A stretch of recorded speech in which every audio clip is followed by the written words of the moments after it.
सबको यहाँ पे क्यों बुलाया गया है मामा श्री? क्या?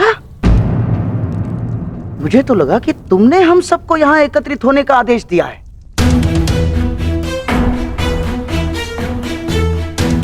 कल आरंभ हो रहे युद्ध के निर्देश देने के लिए। मैंने आप सबको यहाँ बुलाया है।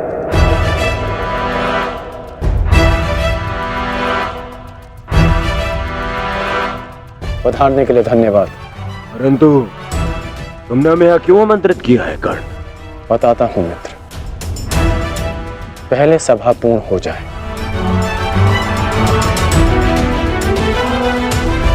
अभी एक योद्धा का आना शेष है।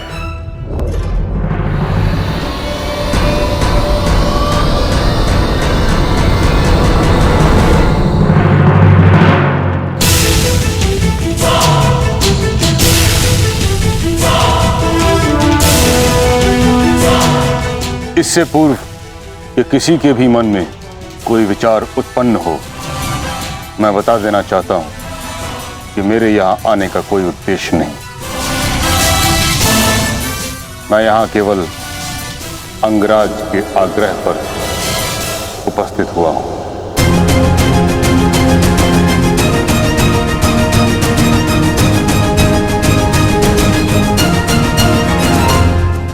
कर्ण, मैं जानना चाहता हूं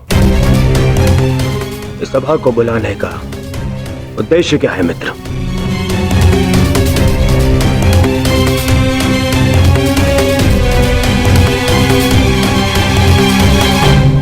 उद्देश्य है युद्ध में विजय।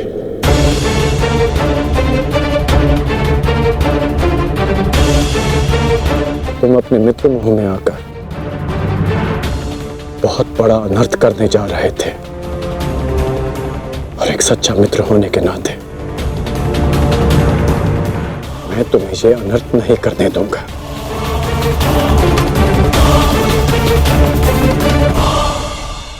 मैं राधेकर्ण आप सबके समक्ष एक प्रस्ताव रखता हूं कि गंगा पुत्र महामहिम भीष्म को फिर से कौरव सेना का सेनापति नियुक्त किया जाए।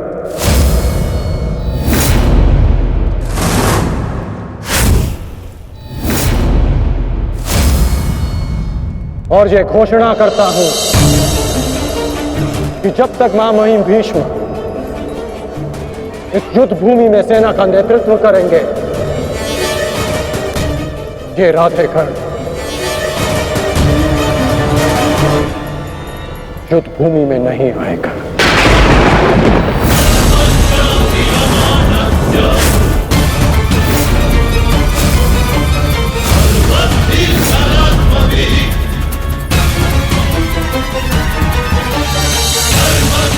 ये तुम क्या कह रहे हो मित्र? मुझे इस युद्ध में तुम्हारी अपने मित्र की ही सबसे अधिक आवश्यकता है। महामहिम से भी अधिक? नहीं मित्र, तुम भूल कर रहे हो। मैं कवच खोया योद्धा हूं,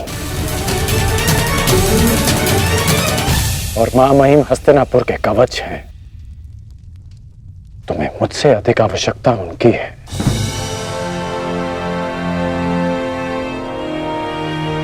मैं स्वीकार करता हूं कि कौरव सेना का नेतृत्व करने में महामहिम से अधिक सक्षम कोई नहीं।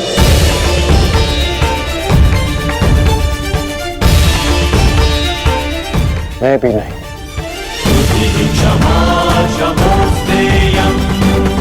मुझ में योग्यता है,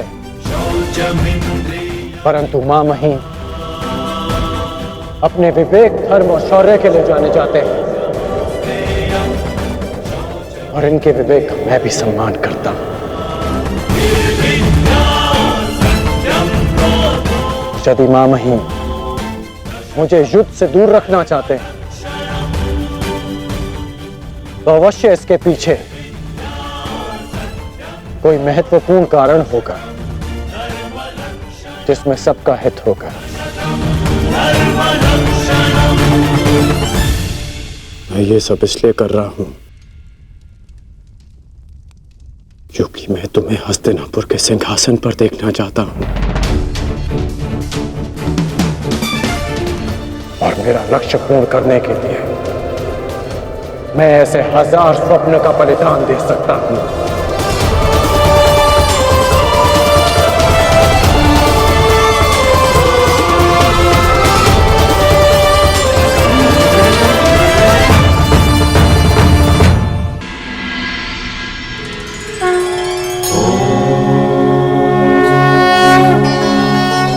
आओ हम साथ मिलकर ये अमृत तुल्य भोजन ग्रहण करें, हमें शक्ति मिले, हमारा तेज एक होके बढ़े।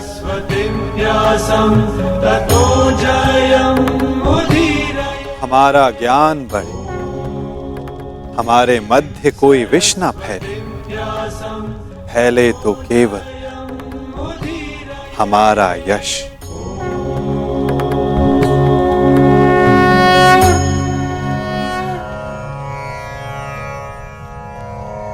ओम सहना भवतु। ओम सहना भवतु। सहनो भुनक्तु। सह वीर्यं करवावहे। सह वीर्यं करवावहे। तेजस्विनाय धीमस्तु। तेजस्विनाय धीमस्तु। मा विद्विषावहि। मा विद्विषावहि। ओम शांति शांति शांति।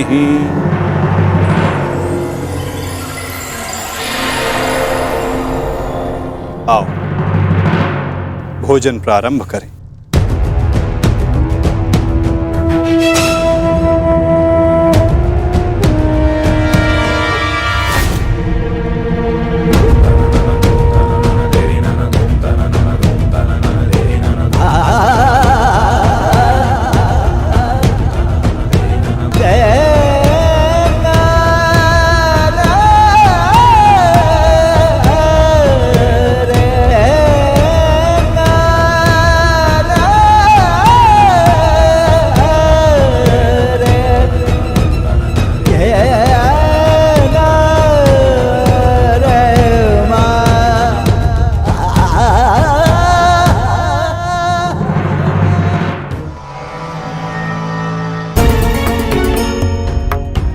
सब कुशल पार्थ?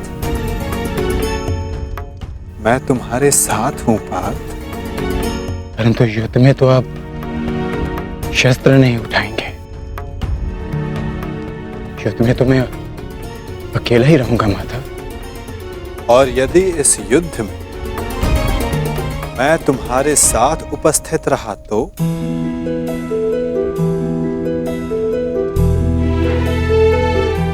मुझसे अधिक भाग्यवान इस संसार में और कोई नहीं होगा।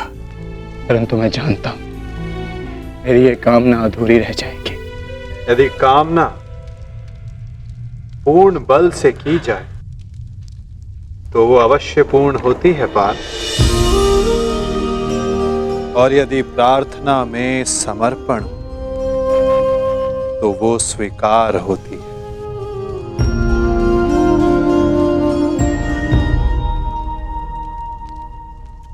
मैं आप सबके समक्ष एक घोषणा करना चाहता हूं। मैंने प्रण लिया है कि इस युद्ध में शस्त्र नहीं उठाऊंगा, परंतु बिना शस्त्र उठाए भी मैं इस युद्ध में सहायक रहूंगा। मैं वासुदेव कृष्ण ये घोषणा करता हूं कि इस महायुद्ध में मैं उस योद्धा का मार्गदर्शन करूंगा जिसे इस युद्ध की दिशा निर्धारित करनी है। ये युद्ध एक यात्रा है और इस युद्ध की यात्रा में मैं अर्जुन का सहयात्री बनूंगा। मेरे हाथ इस युद्ध में अस्त्र भले ही न थामे, परंतु अर्जुन के रथ के अश्वों की रास से अवश्य थामेंगे। मैं इस महायुद्ध महारथी अर्जुन के सारथी की भूमिका निभाऊंगा।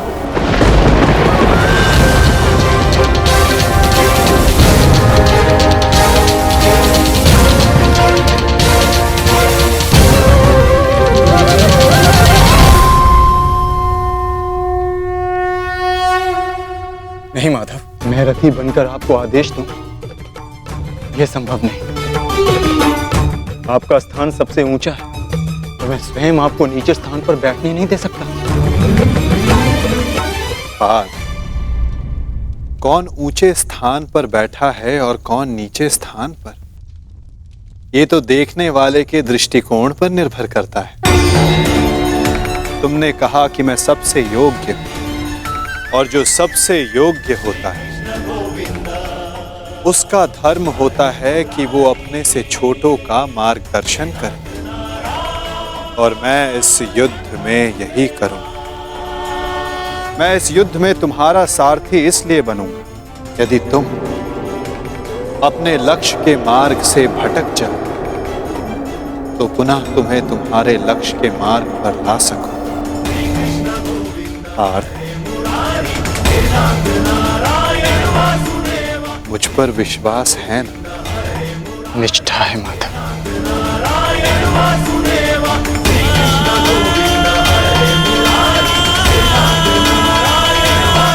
आज मैं धन्य हो गया, जिसके सारथी आप हो वो मार्ग कभी भटक ही नहीं सकता।